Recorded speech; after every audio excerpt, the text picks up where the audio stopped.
الله الله ये नहीं सुनते मेरे मालिक नहीं सुनते अल्लाह नहीं सुनते अल्लाह अल्लाह तू जानते है मेरी बेगुनाही को। आंखों में आंसू थे और वो जवाब ये था कि बेटी ये उम्मत का इम्तहान है, ये उम्मत का इम्तहान है। به مثل خواهر ما هزاران خواهر دیگر ما در زندانهای یهود و نصاراست که شب و روز یهود و نصارا بالا اینها تجاوز میکنن. وقتی از اونها حرف میزنی ما را خود دهشتگر میگن، افراطی میگوین. چرا شما در مورد دکتر عافیه صدیقی صحبت نمیکنید؟ برادران و خواهران مسلمانم، چی فایده که درباره این خواهر قهرمان و مظلوم خود حرف بزنیم در حالی که تمام حکامهای امروزی بنام مسلمان هستند و تحت فرمان یهود و نصارا به سر میبرند. هر چی که بادارانشان برشان دستور داد اینها تسلیم هستند، اطاعت میکنند. زمان چنین سخنان ما فایده دارد؟ زمان به خاطر دفاع خواهر و برادر مسلمان ما صدا بلند کرده میتونیم که ما حاکم مسلمان داشته باشیم، ما کسایی را داشته باشیم که غم خواهر و برادر مسلمان خود داشته باشد. خصوصا این حکام های طاغوتی امروزی بدبخت که شب و روز در دنیا پرستی و شهوت پرستی و رضایت و حکومت گفته دنبال رضایت یهود و نصارا هستند. در همین چند روز قبل یک خواهر ما به نام فوزیه صدیقی که خواهر دکتر عافیه صدیقی است در زندان تگزاس امریکا بعد از تقریبا 20 سال با این خواهر در دیده و ستم دیده ما ملاقات بکنه. میگه بعد از 20 سال توانستم جگرگوش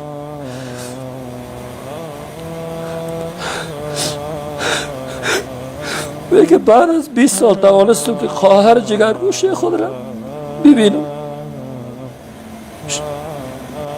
وقتی میگه از مرگ مادرم برش یاد کردم گفت انا لله و انا الیه راجعون.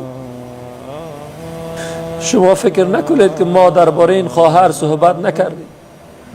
بیشتر 7 الی 8 سال میشه که شب و روز در هر جایی که مجالس می باشه حرف از این خواهر میزنیم. کی است که بشنود؟ کی است که درد و غم این را داشته باشد؟ اگر کسی به خاطر اینها گپ بزند بر از او افراطی میگن، دهشتگر میگوید، در حالی که حقی خواهر ما است که صدا بلند بکنیم، از این دفاع بکنیم. 20 سال است که زیر شکنجه یهود و نصارا به سر میبرد. چندین مرتبه از یهود و نصارا، از دشمنای الله و رسول باردار شده. این ما هستیم که غیرت نداریم، بی غیرت شدیم. از وقتی که مسلمان ها حاکم ندارن، بی حاکم هستن، مسلمان ها همش در بی غیرتی به سر میرن.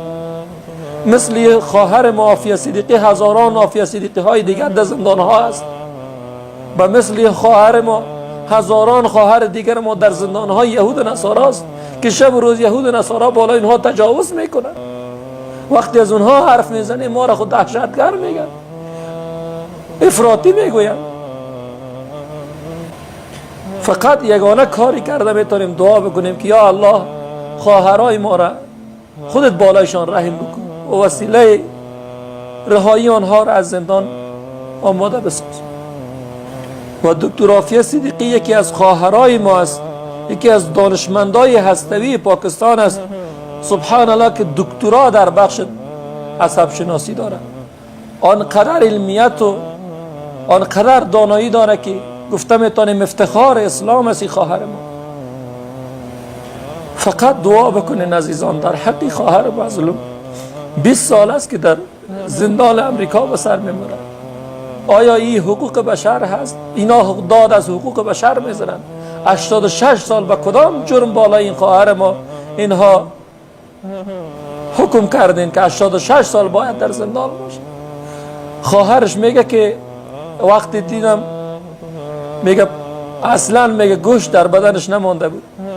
فوزیه صدیقی خواهر دکتر عافیه صدیقی میگه سالهای قبل که عافیه صدیقی در تلفن با مادرم صحبت کرد، گفت مادر من پیامبر صلی الله علیه و سلم را در خواب دیدم. بعد از پیامبر صلی الله علیه و سلم سوال کردم یا رسول الله صلی الله علیه و سلم من به چه جرم زیر شکنجه کفار و مشرکین به سر میبرم؟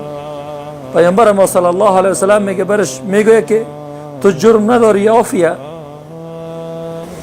عافیه صدیقی باز پیامبر صلی الله علیه و سلم میگه یا رسول الله وقتی که جرم ندارم چرا اینگونه زیر تجاوز و شکنجه دشمن قرار دارم، دشمنای الله و رسول؟ یا رسول الله این امتحان ما چه وقت تمام میشه؟ میگه پیامبر ما صلی الله علیه و سلم اشکش میگه ریخت، گفت ای عافیه این امتحان تو نیست، این امتحان امت رسول الله صلی الله علیه و سلم است. میگه وقتی که این گپ زد بعد میگه تلفن مادرم با دکتر عافیه صدیقی قطع شد، دیگه اصلا صدایش نشنیدیم. ببینین که واقعا این امتحان امت است که امت چقدر امروز باید رنج بکشه، درد بکشه به خاطر این خواهر.